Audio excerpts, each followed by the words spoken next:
July came from. So, you know, I don't know really what's the plan. We didn't talk about that. We talked about his time here, and really there was not a lot of, again, when you're in this situation, you just understand, you know, it's just something that has not hit our program, but it's hit a lot of other programs. No doubt. And again, it's something that, you know, as I look down our roster, you always kind of preparing. You're preparing because you know what's happening out here. You know, there's people that are actually recruiting guys off other people's campus. It's just, it's the ugliness of our business. It's what happens. And again, if you can't get too caught up in it either way, you know, Jarkel, I still have a great relationship with him always. I have a great relationship with his family. Mm-hmm. But like, I didn't ask a whole lot of questions about what are your plans, or I just, you know, felt like it was best for that's him and his family. That's his decision, and we got to move forward. We can only control the things that we control, and there's no bitterness. There's no, you know. And again, I've been getting calls and texts. You know, it's just part of what we do. A few years ago, you know, we lost Ali, who I thought was one of the best big guys that ever played here, along with the class of Kevin Mays, maybe the best power forward that we've had since I've been here. And we lost both of them, and you know, people were kind of, what y'all gonna do next year, and what is gonna happen, and then we came back and won like 25 games. So it's just part of it. I'm excited we had a winning season. I like the nucleus of the guys we have returning. I'm really excited about our recruits, and who's ever a member of our team, we're going to do the very best for our university, for the city, and represent who we are, and the guys that have worn that jersey before. So I'm sorry that some people think this is supposed to be such a big deal, but it's just something that has happened. And again, it's been happening in our business. So I knew it was going to eventually hit us. I mean, we're not immune to it coming to our program. But again, we're prepared, we're ready, and again, we're going to move forward. So, as you should, you've sunk into understanding that that is a part of the game. I think still, even for myself, it's a little shocking to see the turnover and transitions that happen year to year in college, because that wasn't, maybe a few years ago, that wasn't really something that we saw, and especially in college basketball. I mean, I don't know what the number is of how many players enter into that portal, but it's probably, I would imagine before it's all over, it's going to be, including Division II, it'll near 1,000 kids this year. That's crazy. It is. But yeah, so you've settled into it. But people on the outside, it's unique to hear that perspective from a coach, because it looks like, how do you plan when you don't know who you're losing every year? But well, almost every team, I wouldn't say every team, I'm not sure Michigan State or maybe Virginia, but the other two teams have fifth-year guys that are transferred in. They have transfers on their team. It's just part of what we do. Again, we've been fortunate and thankful and been blessed that we've been able to return a lot of guys every year, which has helped us to continue to build our program. But again, I knew someplace it was going to happen, whether it was going to happen with a fifth-year guy or it was going to happen with a young guy that had put up really good numbers. So there was always in the back of my mind, you have to prepare. And that's just part of it. If you don't make those kind of adjustments, then it's hard to keep your program going. Is it hard? Yeah, it's hard, because you know, you don't know, like you said, a lot from year to year. That's why I said we've kind of turned this into more of a professional kind of deal, what we do, that, you know, it's kind of like free agency, you know, at the end of the year. And, you know, so there's a bunch of kids now that in the portal that are interested in coming here. So, like, it's just part of what we do. Yeah, can you explain for people, and including myself, how that really works, though? Like, if he enters the portal, doesn't necessarily mean that a player is transferring. They're just opening up to it. How much? What's the time frame there that they have for a team to decide and them to decide to move on? Well, by July 1, I have to make a decision of who's going to be on our roster and who's not going to be on our roster.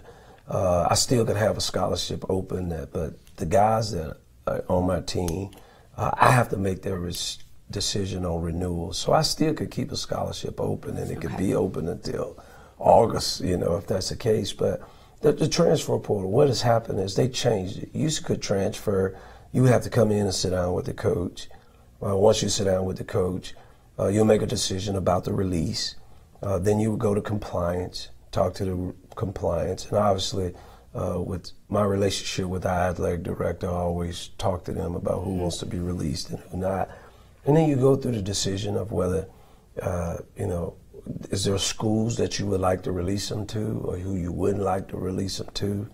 And, the SAC and those that were part of the basketball commission started to kind of work on and felt like it was wrong, that coaches could get up and go and move. And it's a totally different business. It's a totally different kind of situation. But then players wanted to do the same, feel like, how can you hold them? So they started with the transfer portal.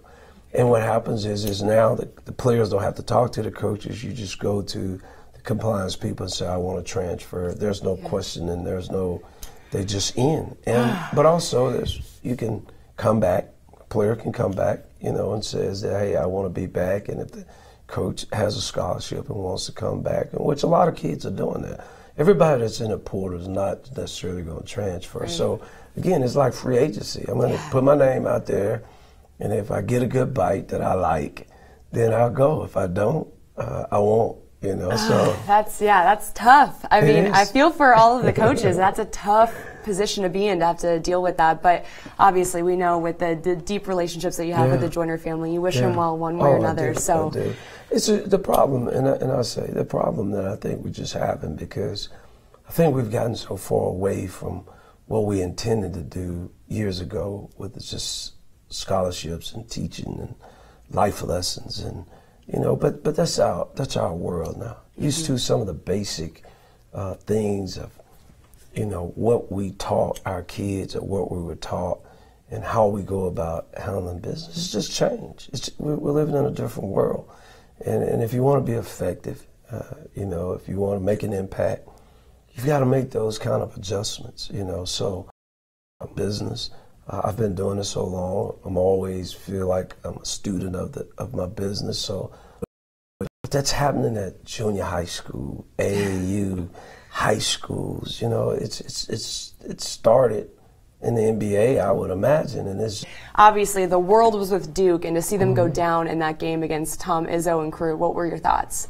Well, it didn't surprise me. I thought Duke really had the opportunity, but through their injuries and guys not being out, I didn't think they had the depth to really get to the Final Four. So I didn't know whether it was, when you don't play together, we saw that this year. When kids get hurt, it does something to your chemistry. They had several players at different times that didn't play, and even in the last game they lost, one of their big guys didn't play.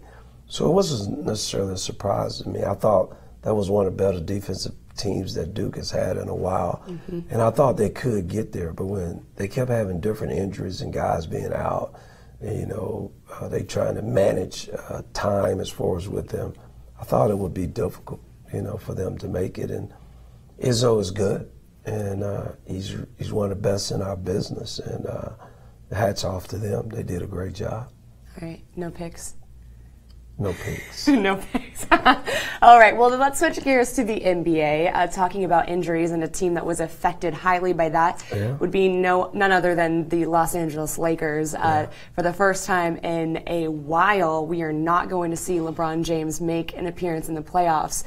What are your thoughts on those Lakers and the idea that he was going to bring them to the promised land, and yet they're not even in the playoffs this year? Well, I thought they would make the playoff when I looked at their roster, but I knew they would struggle. I mean, they basically tried to put a new team together, and when you're doing that with a younger team, it's different. If you're doing it with an older team, then there's something about just maturity and experience, and that's the thing that I think is the difference. When you look at the Final Four, and I'm sorry to go back to that. That's okay. There are veteran guys out there. When you look at Michigan State, just look at Texas Tech. Like you're talking about fifth-year guys and fourth-year seniors, and they just, over the test of time, they just figure out how to get it, and they figure out how to win. And I think the problems that I think happened with the Lakers is, first of all, look at the injuries they had. I mean, they couldn't get anyone on the court. And there's no way you can do it. And when we talk about that, and that's something that I didn't try to harp on this year, when you have injuries, it just changes who you are. It changes the makeup of your team. And then it happens during the year. if you got guys hurting it before the season starts, and then you're planning without them, but when it happening in the middle of the season, the beginning of the season, it's hard to make those adjustments to stay at that same level.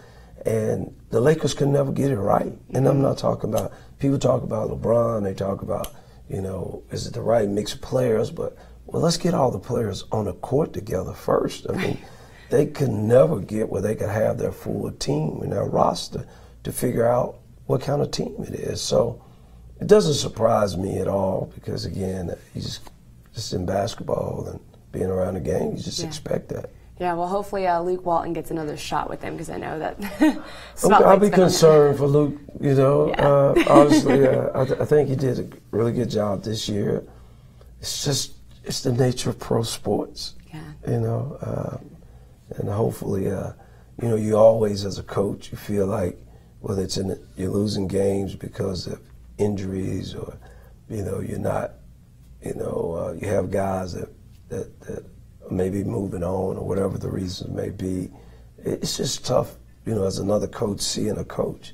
I'd like to see Luke Walton with the entire team, giving him an opportunity, but it's pro sports is hard to predict. When they don't win, they move on. Yeah. Well, adversity and at all levels, as we hear, is tough. Okay, Coach, so moving into this offseason, we know that the job does not end for any coach, as recruiting is a big old deal in the offseason. Yeah. But what does an offseason look like for Coach Barnes? What are you going to be doing outside of finding maybe some new talent? Wow, that's it. We start Monday with our no rest. Well, yeah. I mean, we took this week off and had some meetings. We'll continue to have meetings, coaches and players, and Monday we'll start, kind of with our workouts in the weight room and some pre-season and some individual stuff. We won't go as hard as we would as we move closer to it, but and then we'll be setting up visits. We've got visits of players, student athletes that'll be on campus over the next 2 or 3 weeks. We'll go on the road and recruit at the end of April, and we have a weekend that we'll probably be all over the country. Once we finish there,